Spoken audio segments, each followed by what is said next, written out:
I've noticed lately how I thrive off of an almost complete lack of institutional constraints. What do I mean by that is, for example, when my sister did her game bachelor, I was curious about, rules of games and how you create them. I was curious about the different genres of games. I was very attentive during her studies and later as well, about what kind of things she was learning, and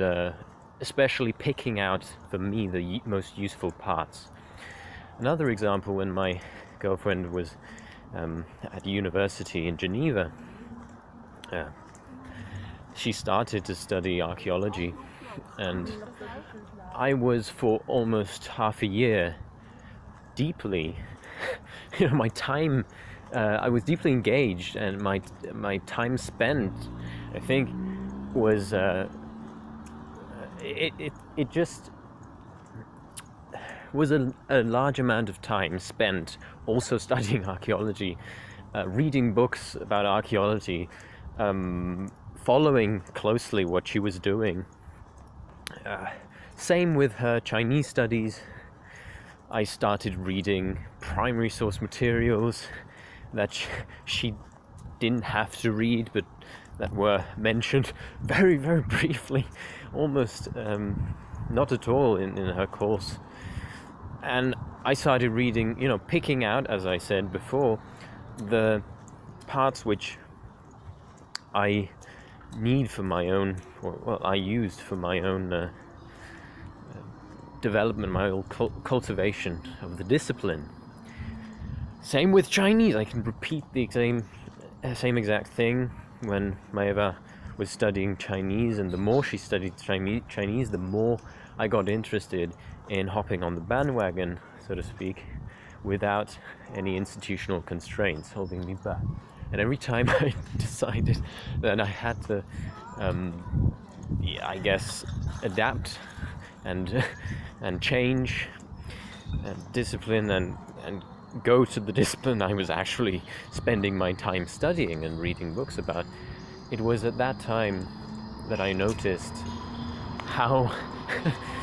how limited it is and how constrained I became from just that choice of making it more official, making it into some kind of degree at the end of the road.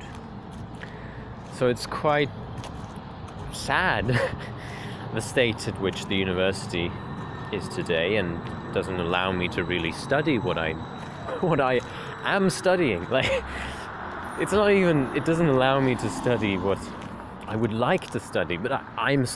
already studying what I like to study. It just doesn't allow me to get any credit for it, for those things, because as soon as I start to get interested in talking about it with professors, in collaborating with students and so on, it becomes impossible to continue my study the way I can thrive on it in my free time. I've started doing my civil service in this year,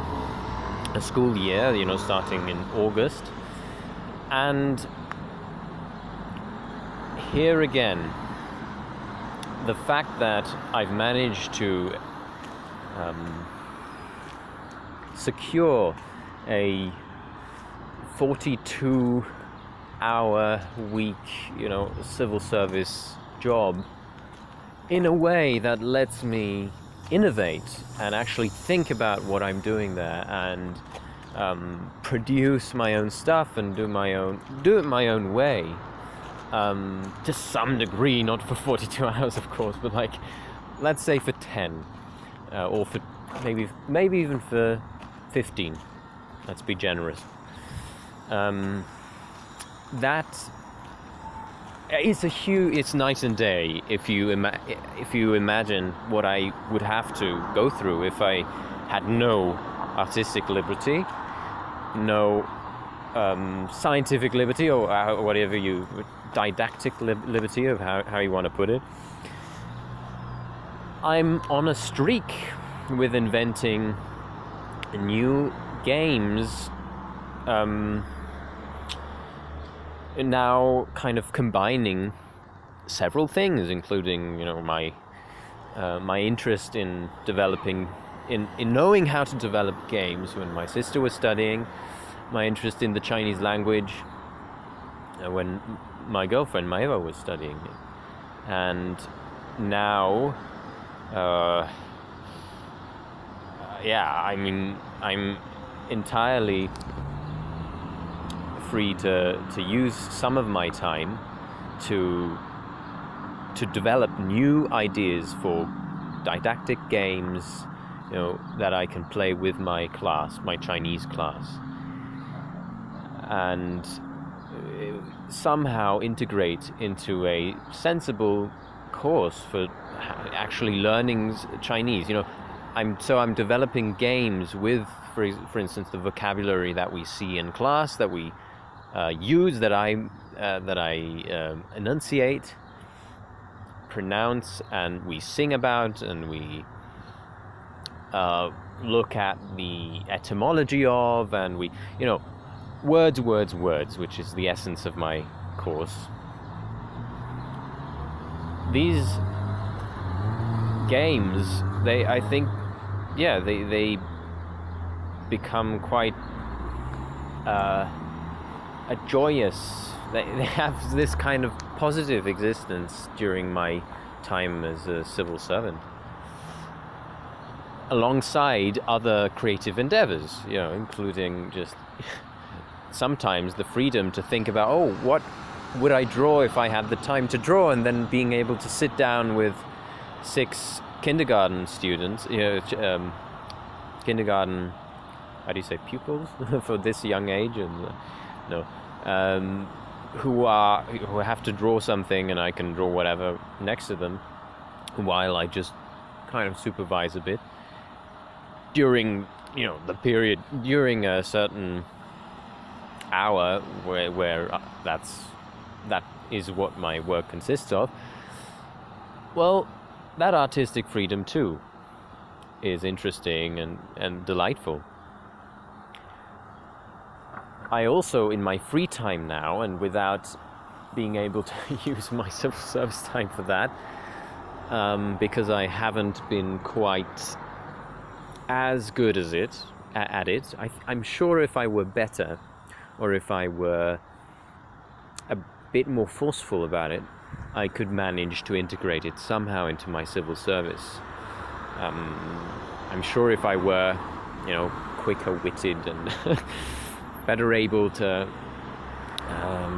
push my case, I'd be able to tell them I'm writing stories for this school, which is entirely true, but that these stories indeed can be integrated somehow into the course itself, which it can and has, but